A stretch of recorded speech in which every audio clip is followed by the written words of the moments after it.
അസ്സലാമു അലൈക്കും. എല്ലാവർക്കും സുഖമാണെന്ന് കരുതുന്നു. അപ്പോൾ ഇന്ന് നമുക്ക് വളരെ എളുപ്പത്തിൽ എങ്ങനെയാണ് സാമ്പാറും അവിയലും തയ്യാറാക്കുന്നതെന്ന് നോക്കാം. സാമ്പാറും അവിയലും ഇഷ്ടമില്ലാത്തവർ ആരും തന്നെ ഉണ്ടാകില്ല അല്ലേ?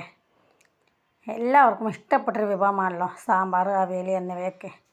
ഒരുവിധം ആളുകൾക്കും ഇത് വളരെയധികം ഇഷ്ടമായിരിക്കും. അപ്പോൾ നമുക്ക് എങ്ങനെയാണ് ഇത് രണ്ടും ഉണ്ടാക്കുന്നതെന്ന് നോക്കാം. ആദ്യം നമുക്ക് സാമ്പാർ എങ്ങനെയാണ് തയ്യാറാക്കുന്നതെന്ന് നോക്കാം.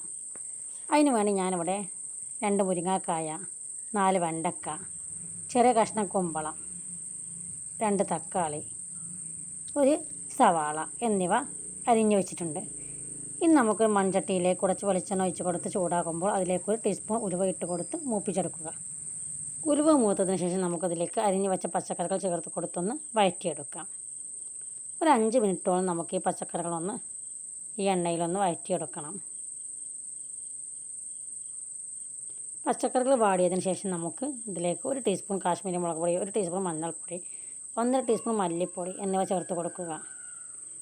അതിനുശേഷം നമുക്കിതിലേക്ക് 1 ടീസ്പൂൺ സാമ്പാർ പൊടിയും 1 ടീസ്പൂൺ കായപ്പൊടിയും കൂടി ചേർത്ത് കൊടുത്ത് നമുക്കിതൊന്ന് മിക്സ് ചെയ്തെടുക്കാം.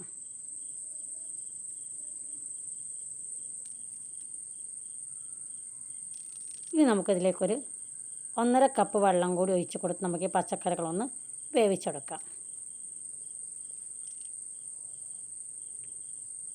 കറിയിലേക്ക് ആവശ്യത്തിനുള്ള ഉപ്പും കൂടി ചേർത്ത് കൊടുത്ത് നമുക്കിതൊന്ന് വേവിച്ചെടുക്കാം. പച്ചക്കറികൾ അത്യാവശ്യം വെന്ത് കഴിഞ്ഞാൽ നമുക്കതിലേക്ക് 1 നെല്ലിക്ക വലുപ്പത്തിലുള്ള പുളി പിഴിഞ്ഞതും കൂടി ചേർത്ത് നമുക്കിതൊന്നും കൂടി ഒന്ന് തിളപ്പിച്ചെടുക്കാം.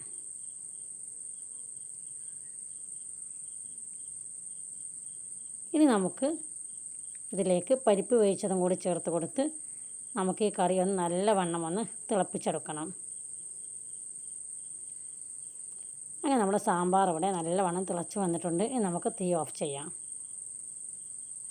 ഇനി നമുക്ക് ചട്ടിയിലേക്ക് കുറച്ച് വെളിച്ചെണ്ണ ഒഴിച്ച് കൊടുത്ത് ചൂടാകുമ്പോൾ 1 ടീസ്പൂൺ കടുകിട്ട് പൊട്ടിക്കുക. അതിനുശേഷം അതിലേക്ക് 1 തണ്ട് കറിവേപ്പില, 2 വറ്റൽമുളക്, 1/2 ടീസ്പൂൺ സാമ്പാർ പൊടി, 1/2 ടീസ്പൂൺ കായപ്പൊടി എന്നിവ ഇട്ട് കൊടുത്തൊന്ന് മൂപ്പിച്ചെടുക്കുക.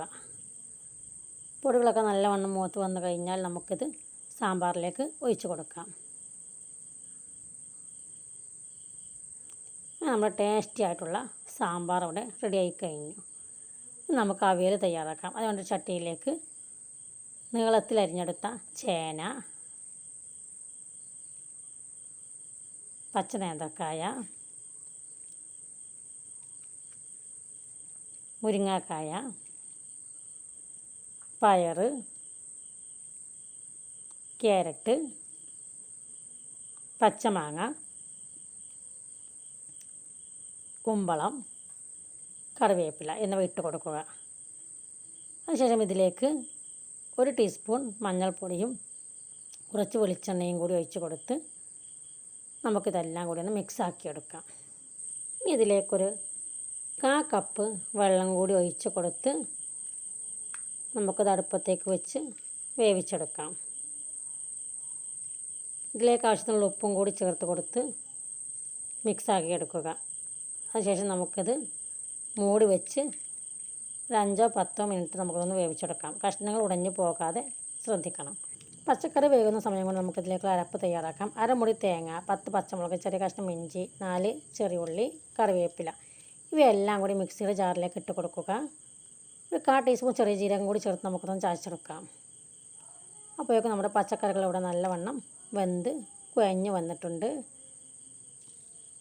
ഇനി നമുക്കിതിലേക്ക് ചതച്ചെടുത്ത തേങ്ങാ മിക്സ് ചേർത്ത് കൊടുക്കാം. ഇതെല്ലാം കൂടി ഒന്ന് മിക്സാക്കിയെടുക്കാം. കഷ്ണങ്ങൾ ഉടയാതെ നമ്മളിതൊന്ന് മിക്സ് ചെയ്തെടുക്കണം.